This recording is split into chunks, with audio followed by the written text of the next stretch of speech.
I remember the sound before the pain, the low mechanical hum of my armor locking down. It wasn't battle protocol, it was judgment. I tried to speak, but the vox was cut. My brothers stood in a circle, their helmets turned toward me, emotionless, identical. The chaplain's voice came through the vox channel, only once. The chapter finds you wanting, no explanation, no honor duel, just silence, and the hiss of my power armor disengaging from the main link. The black carapace, once my sacred bond, felt like a prison now. I could feel the disconnection like nerve death. Every port, every neural thread, gone cold. The drop pod door opened to a barren world below. Ash plains, ruins older than memory. I was pushed in, not with force, but with the kind of quiet disdain that hurts worse. When the pod hit the surface, I didn't even brace. I wanted it to crush me. It didn't. I stepped out and looked up. The gunship lingered in the sky for a few seconds. Then it turned. Slow, deliberate, leaving me alone. That's when I understood. I wasn't just exiled, I was erased. The air was thick with static dust, every breath like swallowing rust. I tried to recall the litanies of endurance, the words we were made to repeat since childhood, but they rang hollow. My faith had been replaced with an echo, something vast and empty. I checked my weapons, bolt pistol, one clip. Chainsword, half fuel, armor, cracked at the knee joint. Useless. I laughed, though it sounded more like a cough. The kind of laugh a man gives when there's nothing left to lose but his mind. Then came the first whisper. I thought it was the vox rebooting, but no, it was inside. A low tone, almost gentle. They never deserved you. I froze. I looked around. Nothing. Just wind and broken stone. But that voice, it wasn't foreign. It felt like a memory wearing a new face. I walked toward the horizon, armor creaking with each step. Every footfall felt heavier, like the planet itself wanted me buried. My thoughts flickered between rage and sorrow. I remembered the faces of my brothers, faceless behind helmets now, and wondered if any of them had hesitated. Did any of them look away when I was cast out? Or did they feel relief? Night fell without a sound. The stars looked wrong here, too bright, too close. I sat among the ruins, tracing the aquila on my chest plate with a gloved finger. The paint was worn. The symbol felt foreign now, like a lie carved into my flesh. And as the cold seeped through the cracks in my armor, I realized something terrifying. I wasn't afraid of death anymore. I was afraid of remembering who I used to be. The second night came with no dawn, just a slow dimming of the world, as if the sun had grown tired of shining on me. My internal chronometer had stopped working, or maybe time itself refused to move here. I walked aimlessly across the wasteland. The ash under my boots whispered, soft and dry, almost like the whispers inside my skull. They'd grown clearer now, not a single voice, but many. Faint murmurs overlapping, blending into something that felt familiar. Brother, one of them said, why did they cast you aside? I wanted to answer. I didn't even know why. The chaplain had said only that I was tainted, that my purity could no longer be trusted. But what does purity mean to men who worship death and call it duty? My breath fogged the cracked visor. Each exhale felt heavier than the last. I remembered the battles I'd fought, the smell of burning Xenos flesh, the recoil of the bolter, the righteous fury that once drove me. It used to mean something. Now all it meant was noise. At some point I found what used to be a shrine, a broken column, half buried in the ash. I brushed it off with my gauntlet and found a relief of the Emperor's face, eroded but still watching. The eyes, even carved in stone, looked accusing. I stared back. I gave everything, I whispered, and they threw me away. The wind picked up, carrying my words into nothingness. Then, for the first time since my exile, I heard laughter. Low, guttural, almost human, but warped, twisted around itself. It wasn't coming from outside. It came from within the vox channel of my own mind. You gave everything, it echoed, but they only wanted obedience. The voice had weight now, a presence pressing against my thoughts. It didn't threaten me, it understood me. You're not their failure, it said. You're their truth. I tried to shut it out. I activated my helmet's auto-prayer subgreen, but the system was dead. Static filled my ears, and in the static something pulsed, like a heartbeat, not mine. That's when I saw movement in the distance, faint shapes crawling on the horizon. At first I thought they were other exiles, but as I got closer, I saw their forms were wrong. Too many limbs, too little humanity. They were servitors, broken ones. Leftovers from an old campaign, perhaps. Their metal limbs twitched in broken cycles, dragging what was left of their human bodies across the ash. Their faces, half skull, half machine, turned toward me as if they recognized something familiar. I didn't run. I couldn't. Instead, I stood there, watching them crawl toward me. Their whispers joined the chorus in my head. Not words now, just feelings, pain, obedience, emptiness. And for a brief, horrifying moment I felt envy. They had no memory, no betrayal, no guilt, only silence. The servitors stopped a few meters away. Their bodies clicked and twitched, as if caught between one command and the next. One reached out with a trembling metal hand, fingers scraping the ash. Its face, a ruined mask of flesh and steel, tried to form a word. Serve. The sound was broken, dragged through ruined vocal cords, but the word cut deep. It echoed through my armor, through my mind. Serve. That was what I had always done. From the day I was taken from my world, stripped of name and fear, reforged into a weapon of the Emperor. I had served without question, killed without doubt, bled without hesitation. And for what? To be cast aside, to rot in exile like rusted machinery. I fell to one knee. My body ached, not from injury, but from the weight of realization. Every scar, every memory, pressed inward. My armor felt tighter, suffocating. The servitors moved closer, circling around me like vultures. Their eyes flickered, pale light reflecting on my cracked armor. One of them, smaller than the rest, reached out and touched my shoulder. Its hand was cold, but there was something alive in that touch. In that moment, the whispers in my mind returned, louder now. They are what you'll become if you keep serving, the voice said. Machines of faith, empty, blind, bound. I gritted my teeth. Who are you? I whispered. I am the voice you buried the day they made you kneel, it said. The part of you that asked why and was told to pray instead. The horizon darkened, clouds of ash swirled, rising into columns that looked almost like figures, outlines of giants made of smoke. My armor's auspex flickered, confused by the interference. I don't need you, I said. I'll survive without your poison. The laughter returned, low and slow, like a heartbeat beneath the earth. Survive. You already died when they abandoned you. I tore off my helmet and screamed into the dead air. My voice broke, raw and human. For the first time in decades I sounded like myself, not a warrior, not a brother, not a weapon, just a man who didn't know who he was anymore. The servitors twitched at my cry, as if startled. Then, one by one, they began to kneel. Their mechanical limbs sank into the ash.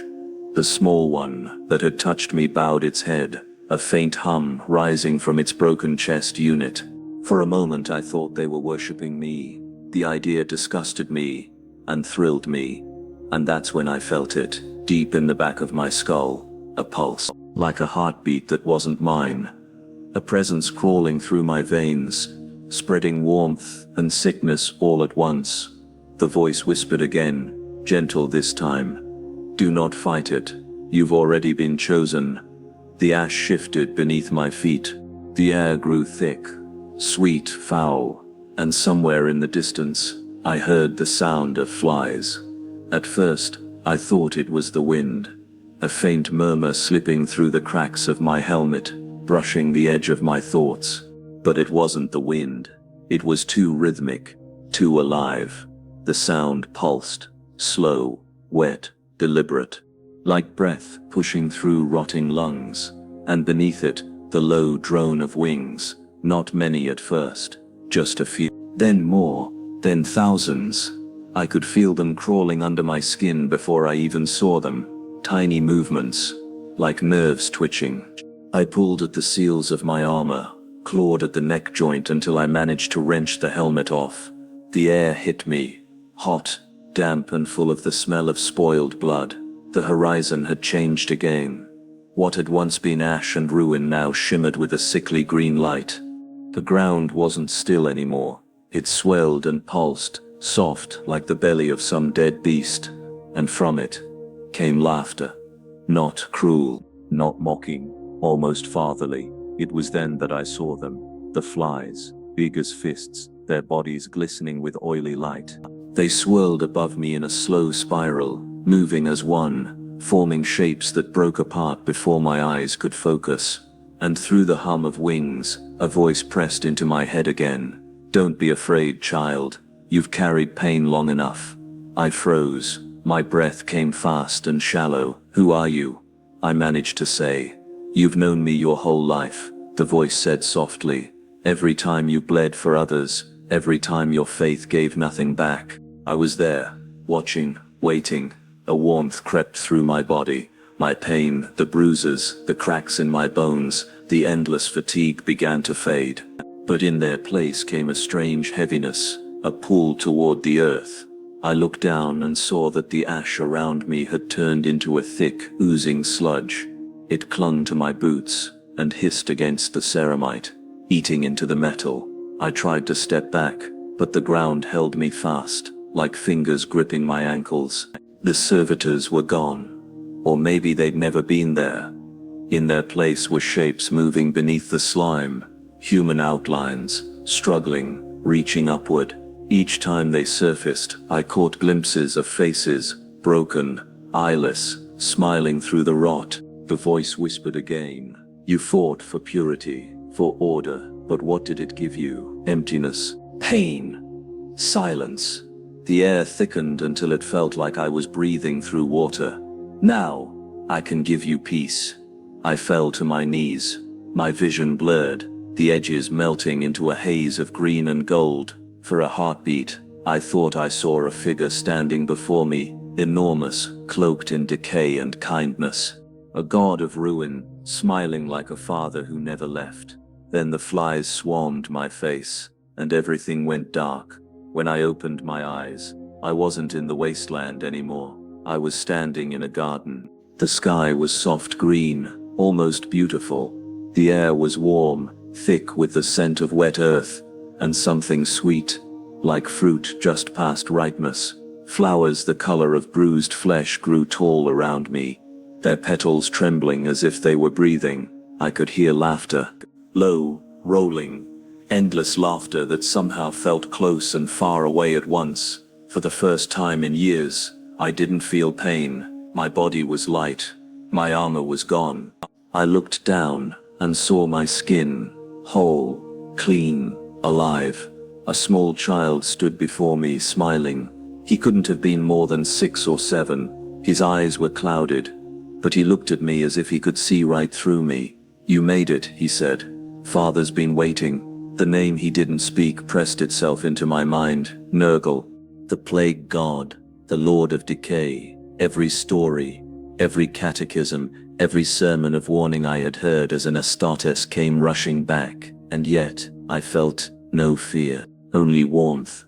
"Where am I?" I asked. The child smiled wider. "Home." He held out his hand. His skin was cracked, weeping clear fluid from tiny wounds. But when he took my hand, the touch wasn't painful. It was comforting, familiar. We walked together through the garden. Fat insects buzzed lazily between swollen fruit. Trees dripped with sap that looked like honey mixed with blood. All around, shapes moved.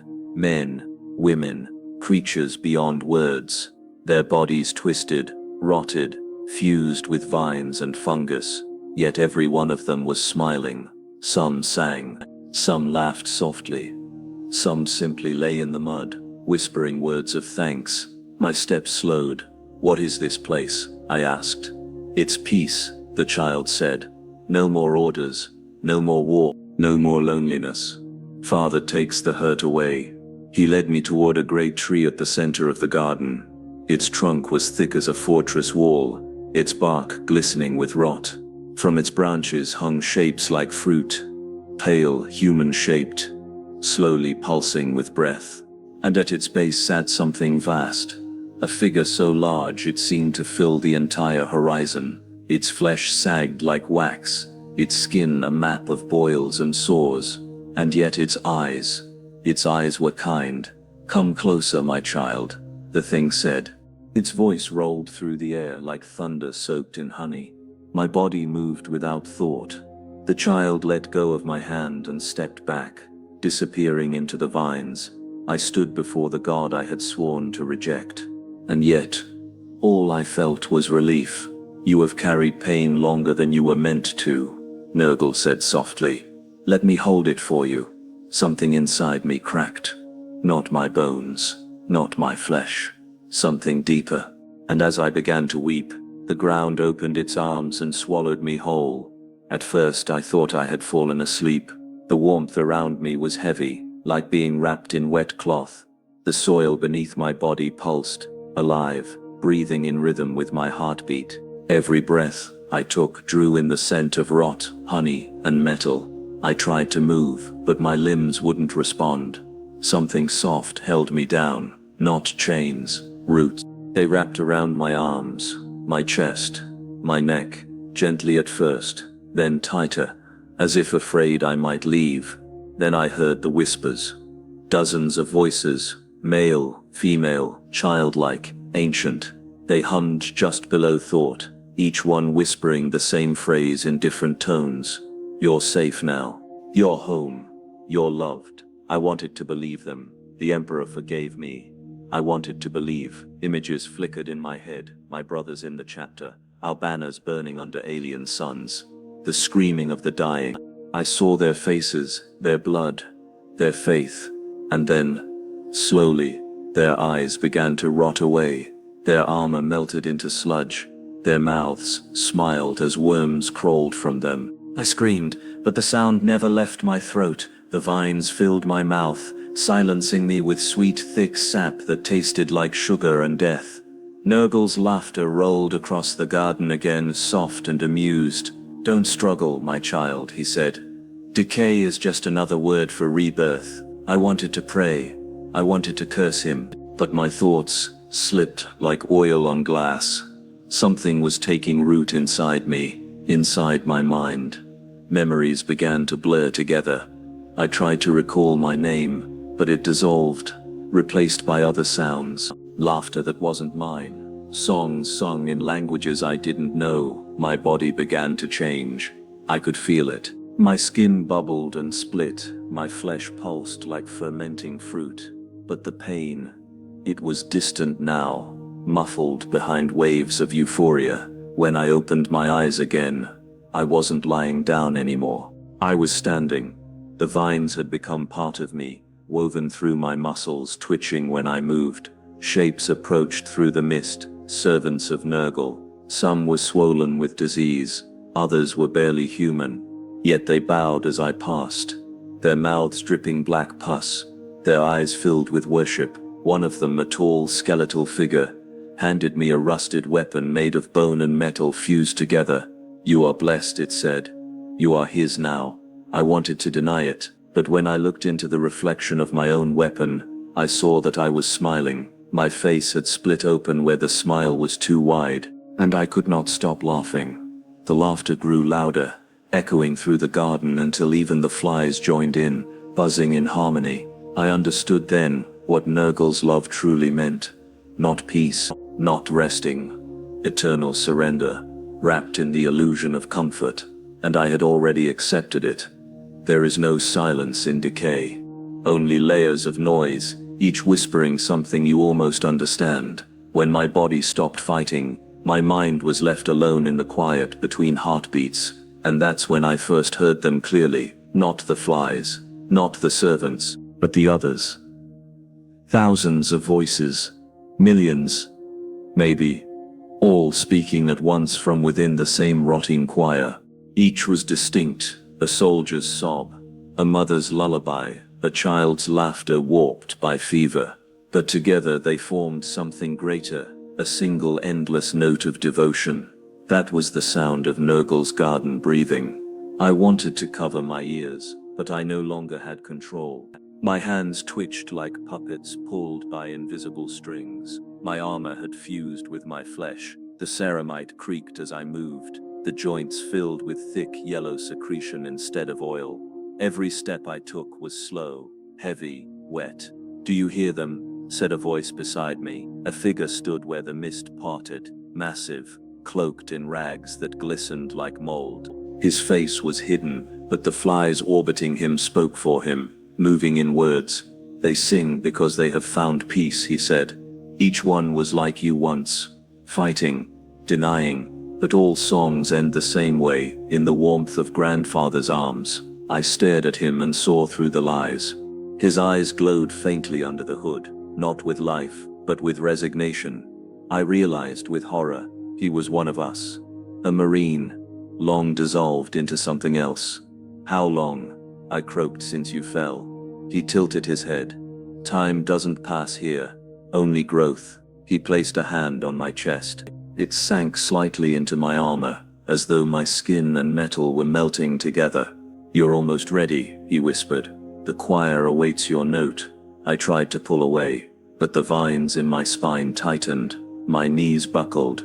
The whispers became clearer, rising like a tide inside my skull. "You will never be alone again," they sang. I screamed until my voice cracked, but it didn't sound like screaming anymore.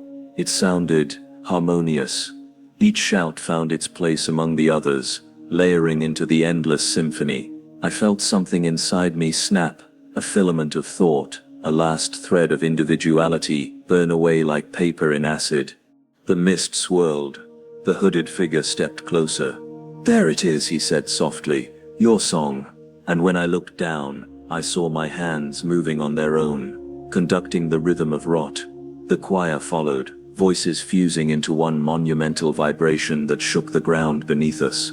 The air pulsed. The vines danced. And through the heartbeat of the planet, I heard him, Nurgle himself, chuckling in delight. "Beautiful," he said. "So beautiful."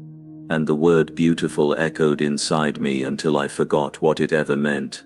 I stopped knowing where I ended, and where the rot began. When the whispering grew too loud to bear, I tried to retreat inside my thoughts. But there was nowhere to go. My memories, once sharp and bright, had turned soft and wet, bleeding into each other like ink on soaked parchment. I remembered the oath I took as a space marine. I remembered the day my brothers cast me out. I remembered the cold bite of exile on my tongue. But now, even those memories smelled of mold. They pulsed with life that wasn't mine. Every breath drew in spores that weren't just in the air. They were in me. They crawled through my lungs, humming, as they burrowed into flesh. I felt them knit new nerves, new pathways, new voices. The choir didn't sing around me anymore. It sang through me. Each inhale pulled in 1,000 stories.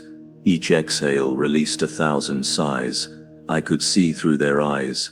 People I'd never met, scattered across diseased worlds, farmers coughing into rags, soldiers dying with flies on their lips, children sleeping in plague-borne peace. We were all connected, all feeding the same pulse. And deep beneath that connection, a rhythm throbbed, slow, patient, eternal. It wasn't a heart. It was a womb. It beat with the joy of decay. I tried to resist again, reaching for the shards of who I used to be. My name, my chapter, my purpose. But they dissolved the moment I touched them, like scabs peeling off too soon. The hooded figure's voice returned, calm and certain. "Do you see now? The pain was never punishment. It was a transformation." He guided me to kneel. The ground pulsed beneath my knees, warm and soft, like the skin of a living creature. When I touched it, it pulsed back, recognizing me. I wasn't kneeling in the garden. I was kneeling within it. I felt the heartbeat again, closer this time. Grandfather watches, the voice said. He smiles upon your growth. The air thickened with sweetness and rot. A greenish light spilled from the mist, painting everything in the color of sickness. The other voices began to chant my name, not the one I was born with. The one Nurgle had given me.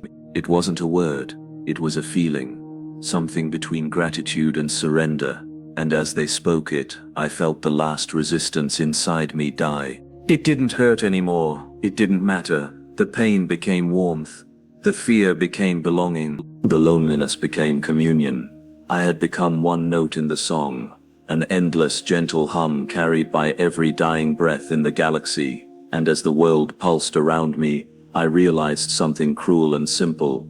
The true horror wasn't the corruption of my body, it was how right it finally felt. There is no sound in death, only rhythm. At first I thought I had gone deaf. The chanting faded, the hum softened, and the swamp-like air fell still. Then I realized, the sound hadn't stopped. I had.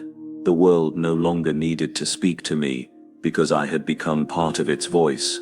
Every drop of moisture, every breath of decay, carried a piece of my awareness. I could feel through the soil. I could see through the eyes of the flies resting on my skin, and in every buzzing wing, I sensed a fragment of thought repeating endlessly like prayer. Life, death, decay, renewal. That was the cycle. The truth I had spent centuries denying. My armor, what was left of it, cracked open like a shell. Beneath it, new growth formed. Moss, fungus, flesh, interwoven like roots. It pulsed in rhythm with the greater whole. The pain that once screamed inside my nerves had become a quiet murmur, a language of warmth and rot. Somewhere far away, I sensed the remnants of my brothers, the chapter that cast me out.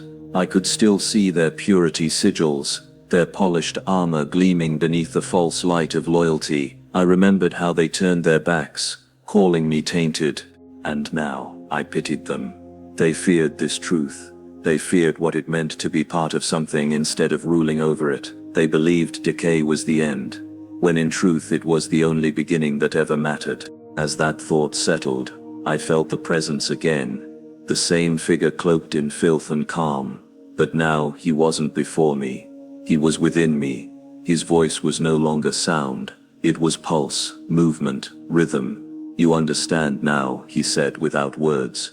You are not alone. The world shifted. I could see through countless eyes, servitors, mutants, broken men, all joined by the same infection of mercy. They were everywhere, breathing the same slow hymn, serving without fear, and beyond all of them, I sensed him, Nurgle, a god of laughter and sorrow, a being so vast my mind trembled as it touched his presence.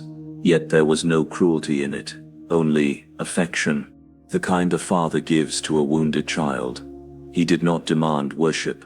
He only offered acceptance. My mind, once sharp as a blade, dulled into peace. The edges smoothed.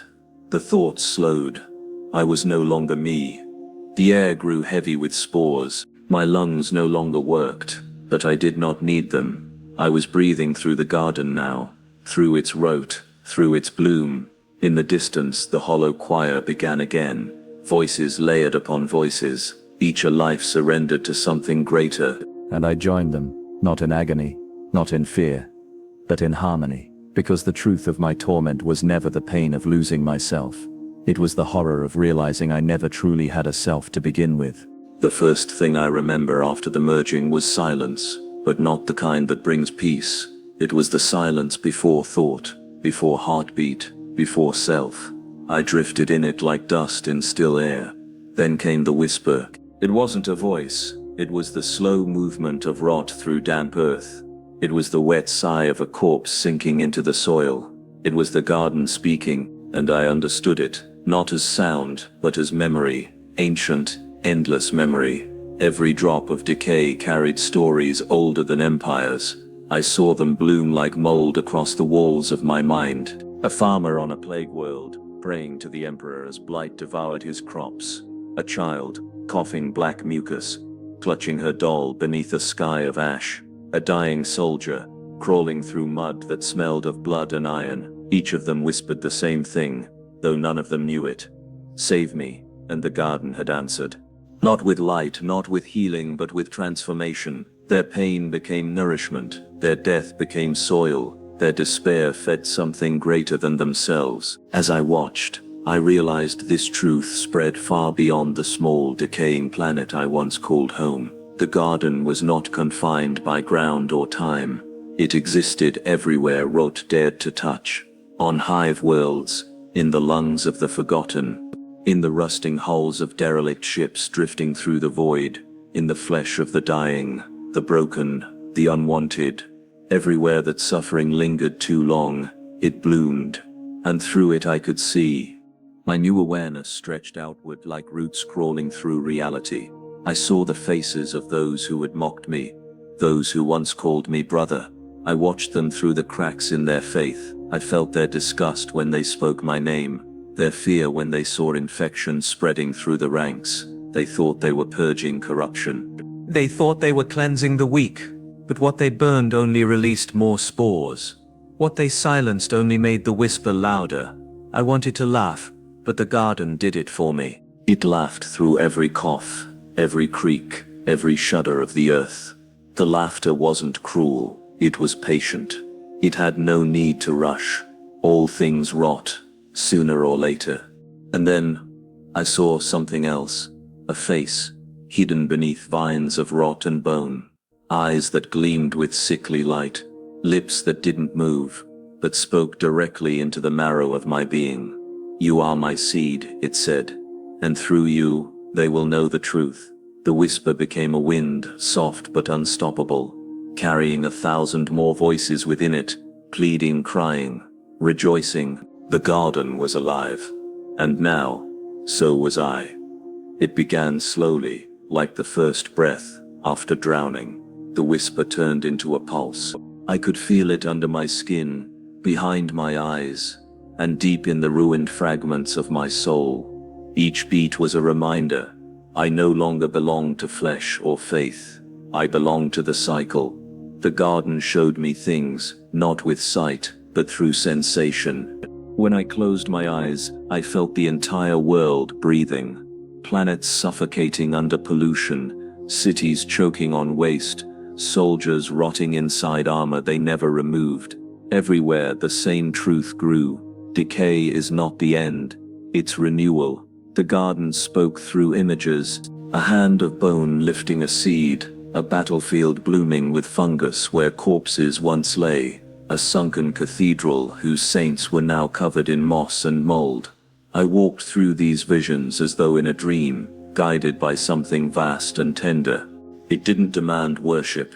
It didn't need sacrifice. It only asked that I understand. And so I did. I saw how the Imperium built its glory on the backs of the dying, how it used faith as a shield against truth, how it feared decay because decay was freedom, freedom from control, from perfection, from the illusion of purity. Every rot was a rebellion, every infection, a whisper of liberation. I understood then what my transformation meant. I wasn't cursed, I was chosen, a messenger of the garden. Wherever I walked, the air thickened, metal softened, stone sweated, flesh grew new life in places it shouldn't, and in that corruption, beauty began to bloom. I saw it first in a dying world, a place abandoned by the Imperium centuries ago. The people there had long given up on prayer. They lived among ruins, feeding on fungus that grew in the cracks of the streets. When I arrived, they hid. When I spoke, they listened. I told them the garden's truth. That suffering is not a punishment, it's a seed waiting to grow. That death is not loss, it's the soil of rebirth. And when they touched me, when they let the spores drift across their skin, I watched their fear fade. They began to smile. They began to sing, not hymns of the emperor, but songs of the soil, the rot, the endless renewal. The garden bloomed there overnight. its vines coiled around broken towers, its flowers opened from corpses. The air became warm and sweet with decay. It was horrifying. It was holy. It was alive. As I watched, a thought rose inside me, gentle but undeniable. This is how it begins. The garden wasn't just claiming me. It was using me as its breath, its movement, its way into the stars. And I knew, somewhere deep within the whispers, something far greater was still waiting, watching its seed grow. The voice came not from the air, but from inside me. It started as a low hum behind my ribs, steady and slow, like the rhythm of sap dripping from a wound in a tree. Then, it grew clearer, words forming out of the wet silence that surrounded me. "Child of dust," it said, calm and warm. "You finally stopped running." The sound wasn't loud. It didn't echo. It vibrated through every nerve, every decaying cell. It felt like a father's hand resting on my shoulder, heavy, comforting.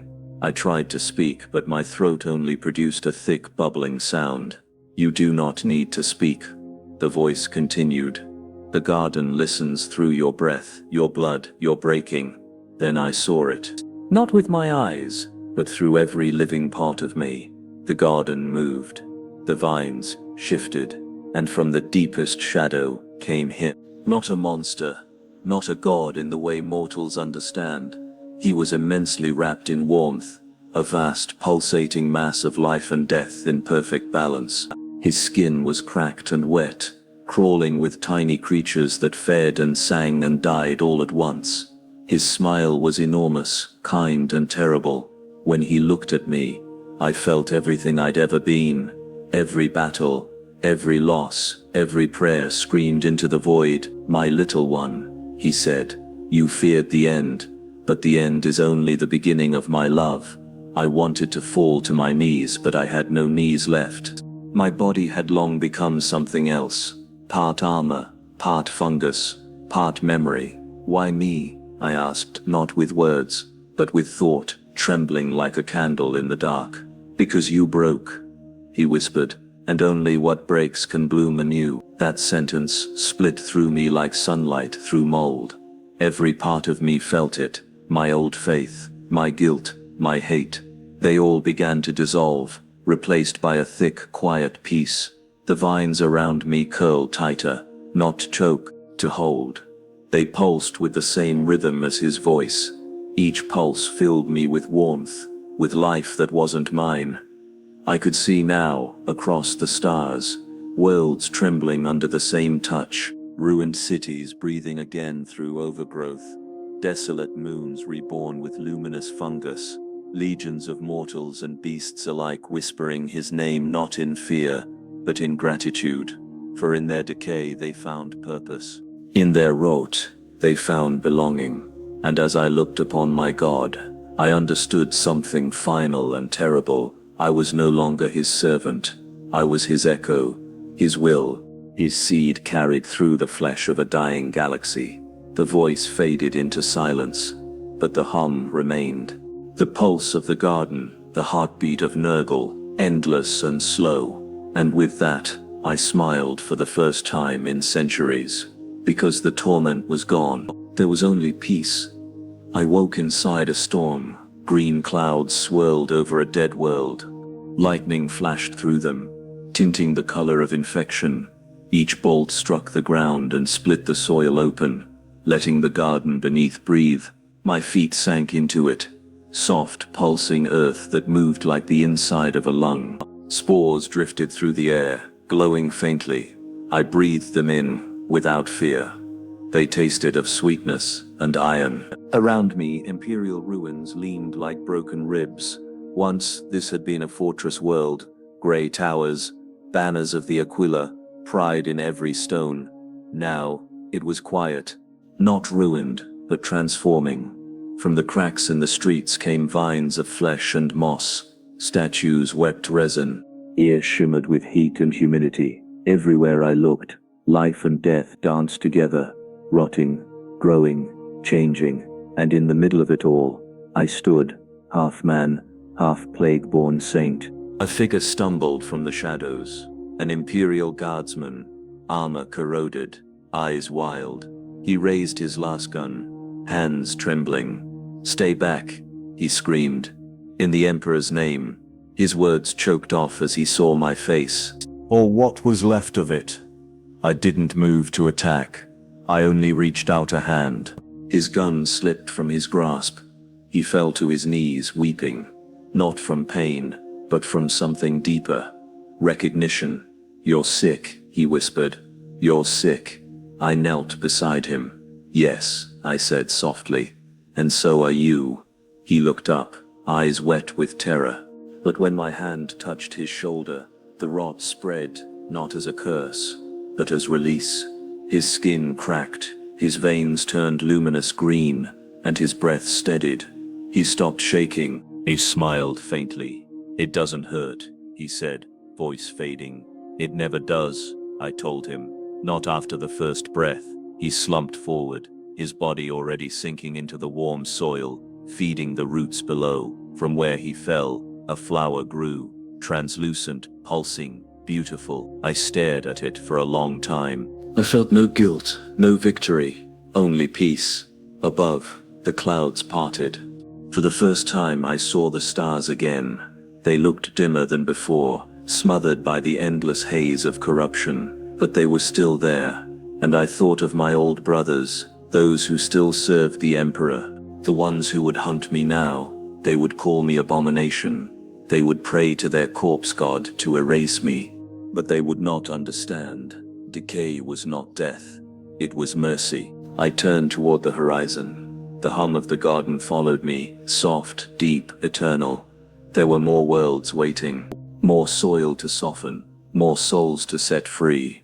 So I walked on, one step at a time, my shadow melting into the haze, no longer a warrior of vengeance, but a gardener of oblivion, and every step left something living behind. The dropships came at dawn, their descent tore the sky open, cutting through the green clouds like silver blades. The roar of thrusters shook the dead trees, scattering spores in waves that glowed gold in the half-light. I watched from the ridge as they landed.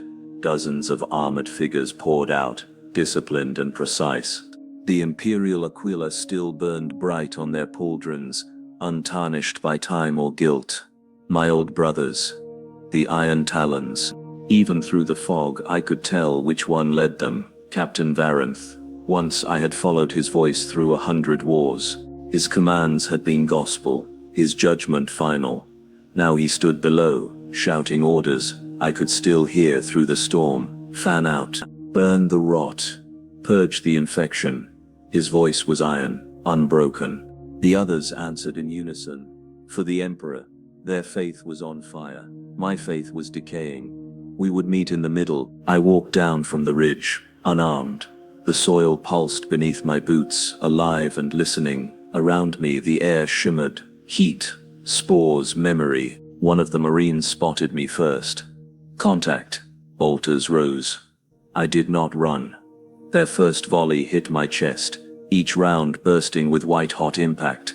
Flesh tore, bone splintered, pus spilled. But I did not fall.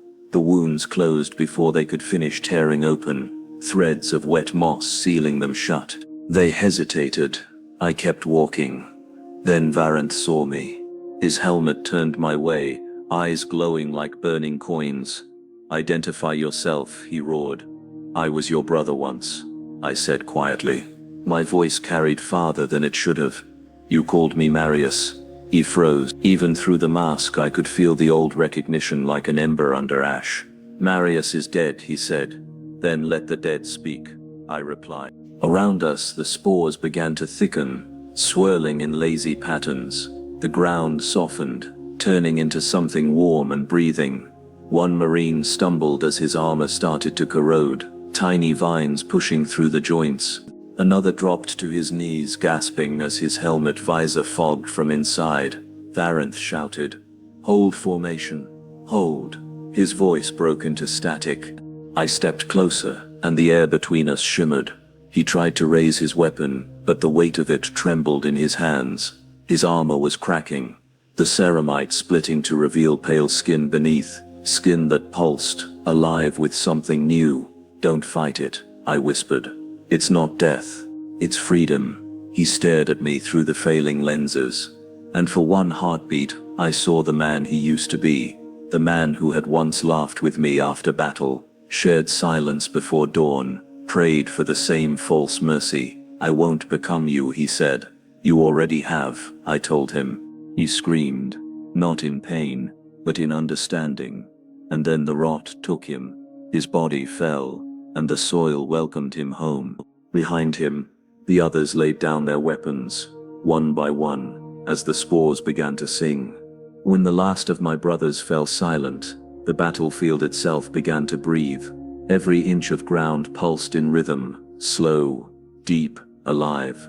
The air was no longer filled with screams or bolter fire, but with the sound of growth, wet roots spreading, flesh knitting, root birthing life. I fell to my knees, the weight of what I had done pressed upon me. Not guilt, but something far heavier. Understanding. From the fog, a shape began to take form. At first it was nothing but shadow and mist, a distortion that made the world bend around it. Then came the smell, sweet and unbearable. The scent of damp earth, spoiled fruit, and something heartbreakingly human, like a memory of warmth. I knew before I saw it.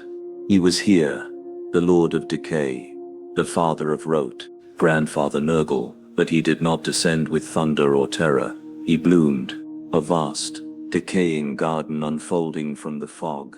Flowers of bone opened around his feet. Trees of flesh bent toward him like worshippers in prayer. And at the center he sat, immense, smiling, ancient. When he spoke, his voice was not heard, but felt, vibrating through marrow and soil alike. Ah, my little broken one. You came home after all. I could not speak. My tongue felt heavy, swollen with the taste of truth. You mourn what you've become, he said, his voice like warm mud. You think this rot is punishment, but tell me, Marius, was purity ever kind to you? I thought of the Imperium, the endless wars, the lies, the blind faith, of how my chapter cast me out, branding me unclean for surviving infection rather than dying in duty. And I realized he was right. I only wanted to serve, I whispered. And you did, child. You served them with flesh. Now serve me with life. He reached out a massive rotting hand, dripping with honeyed pus. Each finger ended not in claws, but in blooming fungi that pulsed with light. I did not flinch. I placed my hand in his. The world fell away. Visions poured through me.